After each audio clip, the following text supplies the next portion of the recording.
ਐਤਕੀ ਈਦ ਤੇ ਹੋਰ ਖਬਰਾਂ ਦੇ ਨਾਲ ਹੀ ਕਿ ਖਬਰ ਵੀ ਆਈ ਕਿ ਮੋਟਰਵੇ ਪੁਲਿਸ ਨੇ ਈਦੋਂ ਇੱਕ ਦਿਨ ਪਹਿਲਾਂ 11 ਬੱਸਾਂ ਫੜੀਆਂ ਨੇ ਜਿਹੜੀਆਂ ਮੁਸਾਫਿਰਾਂ ਨਾਲ ਇਦਾਂ ਭਰੀਆਂ ਹੋਈਆਂ ਸਨ ਕਿ ਥੱਲੇ ਕਾਰਗੋ ਵਾਲੇ ਖਾਨੇ ਵਿੱਚ ਵੀ ਬੰਦੇ ਬੈਠੇ ਸਨ ਆਪਣੇ ਘਰਾਂ ਨੂੰ ਜਾਣ ਵਾਸਤੇ। ਯਕੀਨਨ ਸਾਹ ਤੇ ਲੈ ਹੀ ਰਹੇ ਹੋਣਗੇ, ਪਰ ਇਹ ਕੋਈ ਨਵੀਂ ਖਬਰ ਨਹੀਂ ਹੈ।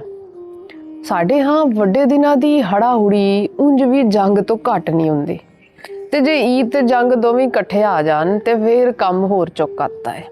ਜੰਗ ਦੇ ਬਹਾਨੇ ਪੈਟਰੋਲ ਦੀਆਂ ਕੀਮਤਾਂ ਤੋਂ ਕਿਰਾਏ ਡਬਲ ਹੋ ਜਾਂਦੇ ਨੇ ਤੇ ਫਿਰ ਉਹਨਾਂ ਕਿਰਾਇਆਂ ਵਿੱਚ ਈਦੀ ਵੀ ਐਡ ਹੋ ਜਾਂਦੀ ਹੈ। ਬੱਸ ਦੇ 400 ਰੁਪਏ ਰੂਟ ਵਾਲਾ ਕਿਰਾਇਆ 800 ਹੋ ਗਿਆ। ਫਿਰ ਵੀ ਮੁਸਾਫਿਰ ਵਧੇਰੇ ਸਨ ਤੇ ਸੀਟਾਂ ਥੋੜੀਆਂ।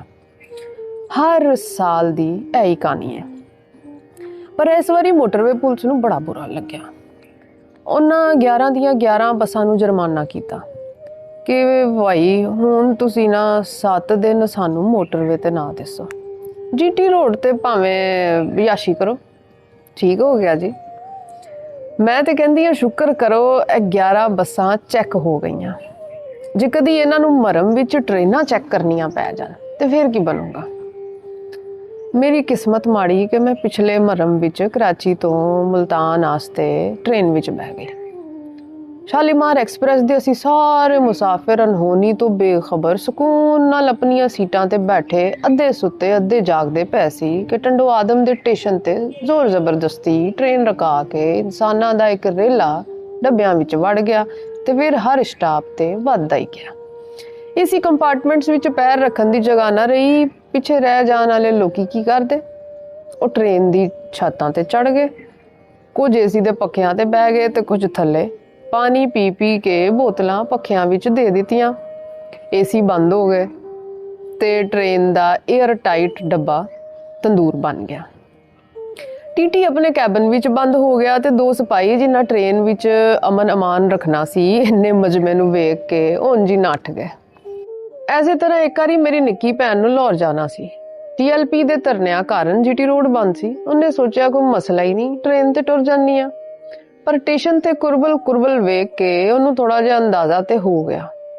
ਟ੍ਰੇਨ ਆਈ ਤੇ ਲੋਕਾਂ ਦੇ ਹੜ ਨਾਲ ਉਹ ਵੀ ਟ੍ਰੇਨ ਵਿੱਚ ਵੜ ਗਈ ਤੇ ਰਸ਼ ਦੇ ਨਾਲ ਲੱਗੀ ਹੁੰਦੀ ਗਈ।